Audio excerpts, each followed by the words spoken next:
ನಮಸ್ತೆ ವೀಕ್ಷಕರೇ, ಸೌಮ್ಯ ನ್ಯೂಸ್ ಕನ್ನಡಕ್ಕೆ ಸ್ವಾಗತ. ನಾನು ಸೌಮ್ಯ ರೆಡ್ಡಿ.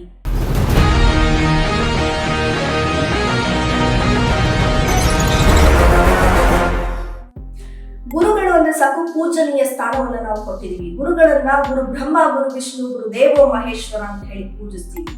ಇಂತಹ ಗುರುಗಳೇ ಶಿಕ್ಷಣವನ್ನ ಕೊಟ್ಟು ವಿದ್ಯಾರ್ಥಿಗಳನ್ನ ತೀಡಿ ಅವರ ಬಾಳನ್ನ ಬೆಳಕಾಗಬೇಕಾಗಿರೋರೆ ಬಾಳನ್ನ ಹಾಳು ಮಾಡೋ ಕೀಚಕರಾಗ್ಬಿಟ್ರೆ ಇಂಥ ವಿಪರ್ಯಾಸ ಅಲ್ವಾ? ಇಂಥದ್ದೇ ಒಂದು ಪ್ರಕರಣ ಉತ್ತರ ಪ್ರದೇಶದ ಹತ್ರಾಸ್ನಲ್ಲಿ ಬೆಳಕಿಗೆ ಬಂದಿದೆ. ಸೇತ್ ಫೂಲ್ಚಂದ್ ಬಾಗ್ಲಾ PG ಕಾಲೇಜಿನಲ್ಲಿ ಉಪನ್ಯಾಸಕ ಆಗಿರುವಂತಹ ರಜನೀಶ್ ಕುಮಾರ್ ಎಸಗ್ತಾ ಇದ್ದಂತಹ ದೌರ್ಜನ್ಯ ಪ್ರಕರಣಗಳು ಈಗ ಬೆಳಕಿಗೆ ಬರ್ತಾ ಇವೆ. ಅಲ್ಲಿ ಓದ್ತಾ ಇದ್ದಂತಹ ವಿದ್ಯಾರ್ಥಿನಿಯರ ಮೇಲೆ ತನ್ನ ಕಾಮತೃಷೆಯನ್ನು ತೀರಿಸಿಕೊಳ್ತಾ ಇದ್ದ, ಲೈಂಗಿಕ ದೌರ್ಜನ್ಯವನ್ನ ಎಸಗ್ತಾ ಇದ್ದ. ಈ ಪ್ರಕರಣಗಳು ಮೊದಲು ಆರೋಪ ಮಾಡಿದ್ರು ಕೂಡ ಇದನ್ನ ಕಾಲೇಜು ಆಡಳಿತ ಮಂಡಳಿ ಅಷ್ಟೊಂದು ಗಂಭೀರವಾಗಿ ಪರಿಗಣಿಸಿರಲಿಲ್ಲ.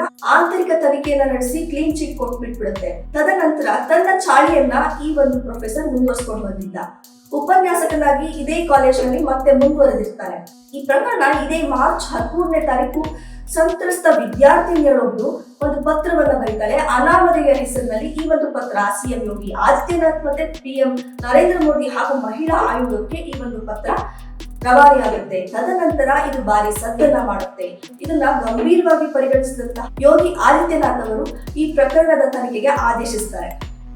ಈ ಕಾಲೇಜಿನಲ್ಲಿ ಉಪನ್ಯಾಸಕನಾಗಿದ್ದ ರಜನೀಶ್ ಕುಮಾರ್ ಈ ವಿದ್ಯಾರ್ಥಿಗಳನ್ನ ಬ್ಲಾಕ್ ಮೇಲ್ ಮಾಡ್ತಾ ಇದ್ದ. ಹಾಗೆ ವಿದ್ಯಾರ್ಥಿಗಳ ಜೊತೆ ರಾಸಲೀಲೆ ನಡೆಸಿ ಆ ಒಂದು ವಿಡಿಯೋಗಳನ್ನ ಹಿಡನ್ ಕ್ಯಾಮ್ರಾದಲ್ಲಿ ರೆಕಾರ್ಡ್ ಮಾಡ್ಕೊಳ್ತಾ ಇದ್ದ. ಇದನ್ನ ವಿದ್ಯಾರ್ಥಿನಿಯರಿಗೆ ತೋರಿಸಿ ಬ್ಲಾಕ್ ಮೇಲ್ ಕೂಡ ಮಾಡ್ತಾ ಇದ್ದ. ಮತ್ತೆ ತನ್ನ ಕಾಮದೃಷ್ಟಿಗೆ ಆ ವಿದ್ಯಾರ್ಥಿನಿಯರನ್ನ ಬಳಸ್ಕೊಳ್ತಾ ಇದ್ದ. ಸಂತ್ರಸ್ತ ಯುವತಿಯರು ದೂರು ಕೊಡ್ಲಿಕ್ಕೆ ಮುಂದಾಗ್ತಾ ಇರಲಿಲ್ಲ. ಯಾಕೆಂತಂದ್ರೆ ಈ ಪ್ರಕರಣದಲ್ಲಿ ಆ ವಿದ್ಯಾರ್ಥಿನಿಯರು ದೂರು ಕೊಟ್ರೆ ಅವ್ರ ಮೇಲೆ ಬೆದರಿಕೆಯನ್ನ ಕೂಡ ಒಡ್ತಾ ಇದ್ದ. ಹಾಗೆ ಈ ವಿದ್ಯಾರ್ಥಿನಿಯರು ಮರ್ಯಾದೆಗೆ ಅಂಜಿ ಯಾವುದೇ ದೂರನ್ನು ಕೊಡ್ಲಿಕ್ಕೆ ಮುಂದಾಗಿರಲಿಲ್ಲ. ಕಡೆಗೂ ಸಂತ್ರಸ್ತ ವಿದ್ಯಾರ್ಥಿನಿಯರೊಬ್ರು ಅನಾಮಧೇಯ ಪತ್ರದ ಮೂಲಕ ತನಗಾಗಿರುವಂತಹ ದೌರ್ಜನ್ಯವನ್ನು ಹಾಗೆ ಹಲವಾರು ವಿದ್ಯಾರ್ಥಿನಿಯರಿಗೆ ಇದೇ ರೀತಿಯ ದೌರ್ಜನ್ಯಗಳನ್ನ ಎಸಗಿದ್ದಾನೆ ಅಂತ ಹೇಳಿ ವಿಡಿಯೋ ಸಮೇತವಾಗಿ ಅದನ್ನ ಬೆಳಕಿಗೆ ತಂದಿದ್ದಾರೆ. ವಿದ್ಯಾರ್ಥಿನಿಯರನ್ನ ಉಳಿಸಿ, ವಿದ್ಯಾರ್ಥಿನಿಯರ ಮಾನ ಮರ್ಯಾದೆಯನ್ನ ಉಳಿಸಿ, ಅವ್ರ ಮರ್ಯಾದೆಗೆ ಅಂಜಿ ಇಂತಹ ಪ್ರಕರಣಗಳಲ್ಲಿ ದೂರು ನೀಡಲಿಕ್ಕೆ ಬರ್ತಾ ಇಲ್ಲ, ದಯವಿಟ್ಟು ನಮ್ಮನ್ನ ಕಾಪಾಡಿ ಅನ್ನುವಂತಹ ಮಾತನ್ನ ತನ್ನ ಪತ್ರದ ಮುಖೇನ ಅಳವಡಿಸಿಕೊಂಡಿದ್ದಾಳೆ ವಿದ್ಯಾರ್ಥಿನಿ. ಆ ರಜನೀಶ್ ಕುಮಾರ್ ಮೇಲೆ ಈಗ FIR ದಾಖಲಾಗಿದೆ. ಪೊಲೀಸರು ಆತನಿಗಾಗಿ ಹುಡುಕಾಟವನ್ನ ನಡೆಸ್ತಾ ಇದ್ದಾರೆ. ರಜನೀಶ್ ಕುಮಾರ್ ಮೇಲೆ ಸೆಕ್ಷನ್ 64, 65, 70 ಹಲವು ಪ್ರಕರಣಗಳನ್ನ ದಾಖಲು ಮಾಡಿಕೊಂಡಿದ್ದಾರೆ. ಆದ್ರೆ ಇದರಲ್ಲಿ ಇಂಟ್ರೆಸ್ಟಿಂಗ್ ವಿಚಾರ ಅಂತಂದ್ರೆ ಸತತವಾಗಿ 20 ವರ್ಷಗಳಿಂದ ವಿದ್ಯಾರ್ಥಿನಿಯರ ಮೇಲೆ ಲೈಂಗಿಕ ದೌರ್ಜನ್ಯವನ್ನ ಎಸಗ್ತಾ ಇದ್ರು ಕೂಡ ಈ ಪ್ರಕರಣವನ್ನ ಎಲ್ಲೋ ಮುಚ್ಚಾಕ್ಲಿಕ್ಕೆ ಪ್ರಯತ್ನ ಕೂಡ ನಡೆದಿತ್ತು ಅನ್ನುವಂತಹ ಗಂಭೀರ ಆರೋಪಗಳು ಕೂಡ ಕೇಳಿ ಬರ್ತಾ ಇದೆ. ಇನ್ನು ಪೊಲೀಸರಿಗೆ ತನಿಖೆಗೆ ಹಿನ್ನಡೆ ಆಗುವಂತಹ ವಿಚಾರ ಅಂದ್ರೆ ಈ ದೂರು ಕೊಟ್ಟಂತಹ ವಿದ್ಯಾರ್ಥಿನಿಯರು ಗುರುತು ಕೂಡ ಇನ್ನು ಪತ್ತೆ ಹಚ್ಚಲಿಕ್ಕೆ ಸಾಧ್ಯ ಆಗ್ತಾ ಇಲ್ಲ. ಯಾಕೆಂದ್ರೆ ಆಡಳಿತ ಮಂಡಳಿ ಸರಿಯಾಗಿ ಸಹಕರಿಸ್ತಾ ಇಲ್ಲ ಅನ್ನುವಂತಹ ಆರೋಪ. ಹಾಗೆ ಯಾವ ವಿದ್ಯಾರ್ಥಿನಿ ದೌರ್ಜನ್ಯಕ್ಕೆ ಒಳಗಾಗಿದ್ದಾಳೆ ಅವಳು ತನ್ನ ಹೇಳಿಕೆಯನ್ನ ಕೊಡ್ಲಿಕ್ಕೆ ಮುಂದೆ ಬರ್ತಾ ಇಲ್ಲ ಪೊಲೀಸರ ಮುಂದೆ. ಇದು ಕೂಡ ತನಿಖೆಗೆ ಹಿನ್ನಡೆ ಉಂಟು ಮಾಡ್ತಾ ಇದೆ. ಒಟ್ಟಾರೆ ಇಂತಹ ಪ್ರಕರಣದಿಂದ ಬೇಟಿ ಬಚಾವೋ ಬೇಟಿ ಪಡಾವೋ ಅನ್ನುವಂತಹ ಮಾತು ಕೇವಲ ಮಾತಾಡಿ ಉಳ್ಕೊಂಡಿದೆ. ಇಂತಹ ಒಂದು ಪರಿಸ್ಥಿತಿಯಲ್ಲಿ ವಿದ್ಯಾರ್ಥಿನಿಯರು ಹೇಗೆ ತಾನೇ ಬಂದು ಕಾಲೇಜಿನಲ್ಲಿ ಓದ್ಲಿಕ್ಕೆ ಸಾಧ್ಯ? ತಮ್ಮ ಕಲಿಕೆಯನ್ನೇ ಬಿಡ್ಬೇಕಾಗುತ್ತೆ, ಇಲ್ಲಾಂದ್ರೆ ಮಾನ ಮರ್ಯಾದೆಗೆ ಅಂಜಿ ಇಂತಹ ದೌರ್ಜನ್ಯಗಳನ್ನ ಸಹಿಸ್ಕೊಂಡು ಹೋಗ್ಬೇಕಾಗುತ್ತೆ ಅಥವಾ ಆತ್ಮಹತ್ಯೆ ದಾರಿಯಿಂದ ಹಿಡಿಬೇಕಾಗುತ್ತೆ.